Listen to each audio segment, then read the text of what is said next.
Good morning student. पिछले video में हम लोगों ने बिलियन से संबंधित सवाल नंबर 28 तक बताया था। आज हम लोग सवाल नंबर 29 हल करेंगे। सवाल नंबर 29 में कह रहा है मॉर्फिन के समान यौगिक नैलोरफिन, सूत्र है C19H21NO3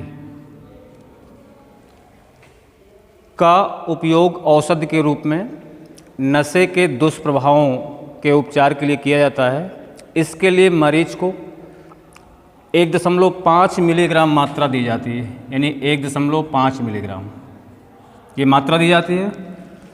तो इस उद्देश्य के लिए 1.5 गुणे 10 के घाते ऋण 3 यम 1.5 गुणे 10 के घाते ऋण 3 यम नैलोरफिन बिलियन की मात्रा ज्ञात करिए।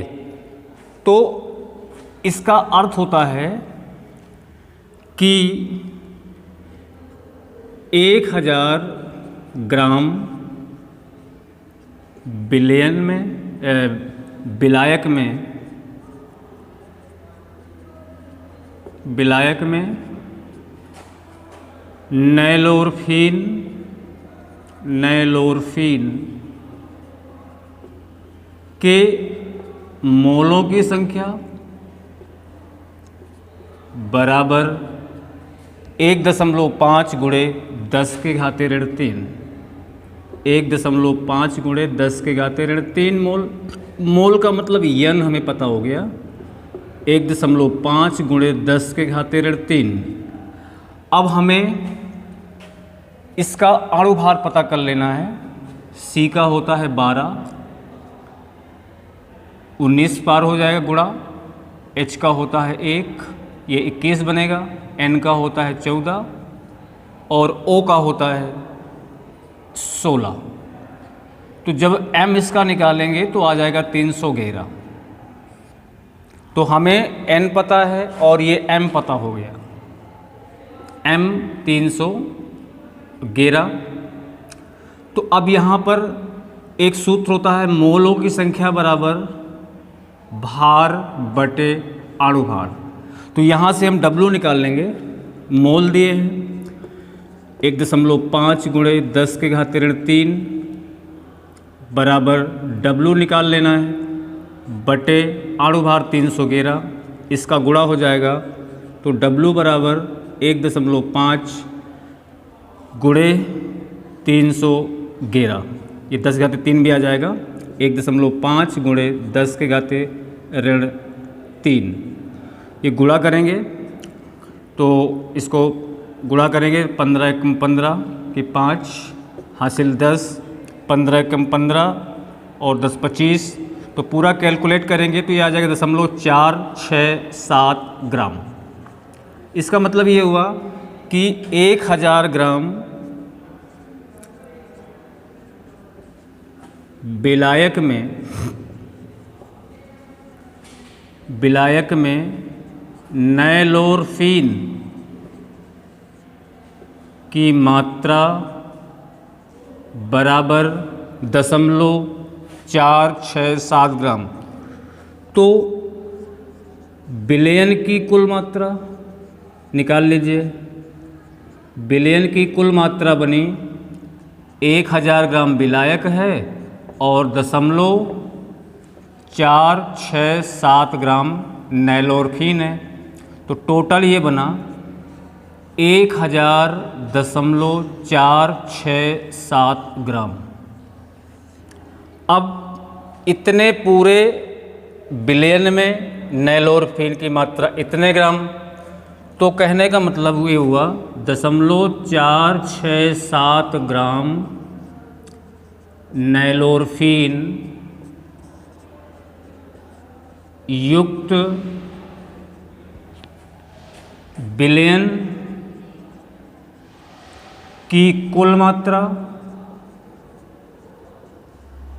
बराबर 1000.467 ग्राम। इसलिए 1 ग्राम का निकालेंगे 1000.467 बटे 0.467 और जो मात्रा हमारी इतने मिलीग्राम दी जाती है इसको ग्राम में बनाएंगे तो 10⁻³ ग्राम आ जाएगा ये। इसलिए इतने में 1.5 गुणे 10⁻³ में जब निकालेंगे तो गुणा हो जाएगा 1000.467 बटे 0.467 और गुणे 1.5 गुणे 10⁻³ इसको जब कैलकुलेट करेंगे तो इसका आंसर निकल आएगा। इस प्रकार से सवाल नंबर 29 हो गया। इसके बाद अगला सवाल देखिए, ये 30वां सवाल है। मेथेनॉल में 250 मिली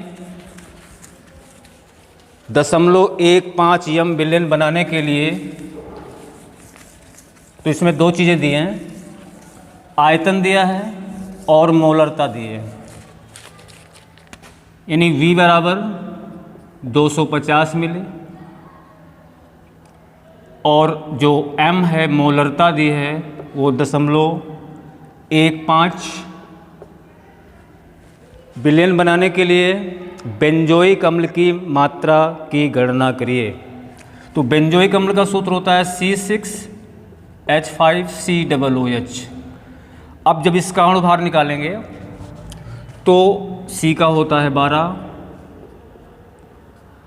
H का होता है 1, फिर वही 12 हो जाएगा, O का होता है 16।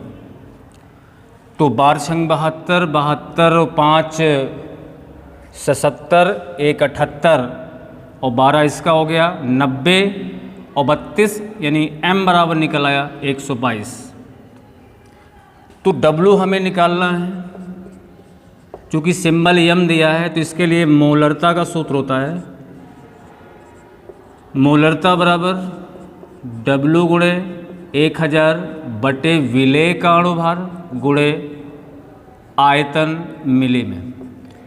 तो चूँकि मोलरता यानी यम दिया है 0.15, W हमें निकालना है 1000, विलेय का अणुभार हमने अभी निकाला 122 और आयतन V की वैल्यू ऊपर दी हुई है 250 मिली। इसको आप काट देंगे, 4 बार चला जाएगा, ये बनेगा 4W बराबर 0.15 अब यहाँ से आप W जब निकालेंगे तो नीचे आ जाएगा 0.15 गुणे 122 बटे 4। जब इसका कैलकुलेशन करेंगे तो इसका भी आंसर इस प्रकार से निकल आएगा। तो ये था सवाल नंबर 30। इसके बाद अगला सवाल देखेंगे, सवाल 31। इसमें कह रहा है एसिटिक अम्ल, ट्राइक्लोरोएसिटिक अम्ल तथा ट्राइफ्लोरोएसिटिक अम्ल की समान मात्रा के लिए जल के हिमांक के अवनमन के बढ़ते क्रम में लिखिए।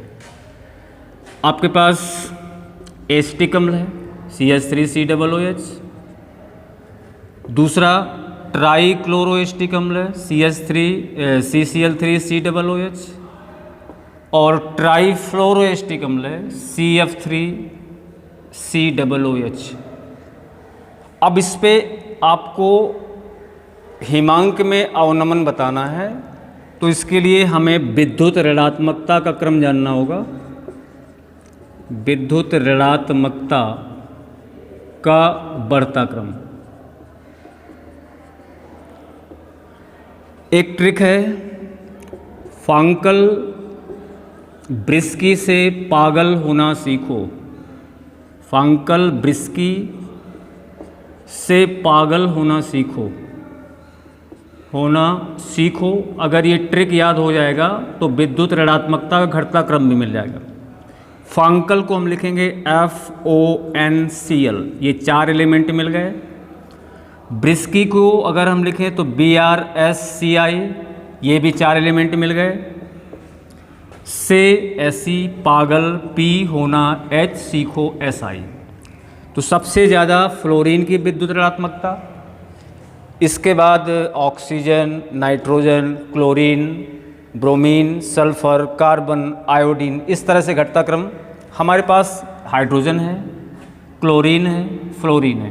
तो चूंकि सबसे ज़्यादा विद्युत ऋणात्मकता F की होती है, F इलेक्ट्रॉन को अपनी ओर आकर्षित करता है, इसलिए इसमें -I प्रभाव सबसे अधिक पाया जाएगा। और जिसमें -I प्रभाव सबसे अधिक पाया जाता है वो हिमांक में उतना ही अवनमन प्रदर्शित करेगा। कहने का मतलब ये हुआ, सबसे कम पहले वाले की, इसके बाद इससे ज़्यादा दूसरे वाले की, और सबसे ज़्यादा तीसरे वाले की। इस तरह से ये 31 क्वेश्चन आप सॉल्व कर सकते हैं। 32, प्रश्न नंबर 32, इस पे देखिए, थोड़ा सा बड़ा सवाल है। इसके लिए क्या रहा है, CH3 CH2 Cl COOH, CH3 CH2 Cl COOH, इसका हम हिंट कर दें कि 10 ग्राम को यानी स्मॉल w दिया है, 10 ग्राम को 250 ग्राम जल में विलय करने पर यानी कैपिटल W दिया है, 250 ग्राम में विलय करने पर क्या कह रहा है, उत्पन्न हिमांक में अवनमन, उत्पन्न हिमांक में अवनमन यानी डेल्टा TF निकला रहा है। K का मान दिया है, K बराबर 1.4 गुणे 10 के घाते -3, K अब भी दिया है 1.86। तो इसमें कह रहा है हिमांक में अवनमन की गणना करिए। अब इसमें हिमांक में अवनमन निकला रहा है तो आपको जाना पड़ेगा, एक सूत्र होता है, लास्ट में ये लगेगा, डेल्टा TF बराबर IKF इंटू मोललता। अब चूंकि KF दिया है, हमें I निकालना पड़ेगा और M निकालना पड़ेगा। तो M निकालने का सूत्र होता है मोललता बराबर स्मॉल w गुणे 1000 बटे विलय का अणुभार और गुणे विलायक की मात्रा ग्राम में। तो जब यहाँ पर आप लोग निकालेंगे तो विलय का अणुभार निकल आएगा, ये पूरा टोटल 122.5। तो W का मान दिया है 10, 1000, विलय का अणुभार आपने निकाला 122.5 और विलायक की मात्रा 250 ग्राम, 20 2500 ये 50 आया। तो ये 5000 पूरा बना बटे 122.5। इस प्रकार से कर, ये 220 नहीं है, 250 है, ये 4 बार जाएगा तो ऊपर आएगा 40। तो 40 बटे 22.5, दशमलव हटा के 0 बढ़ाओगे, इसका भाग करोगे तो 0.3264 आपकी ये M निकल आएगा, चूँकि यहाँ रखना पड़ेगा। इसके बाद हमें I निकालना है, तो इसके लिए इसका वियोजन कराएंगे, CH3 CH2 Cl COOH वियोजन कराएंगे, CH3 CH2 Cl COO -H+।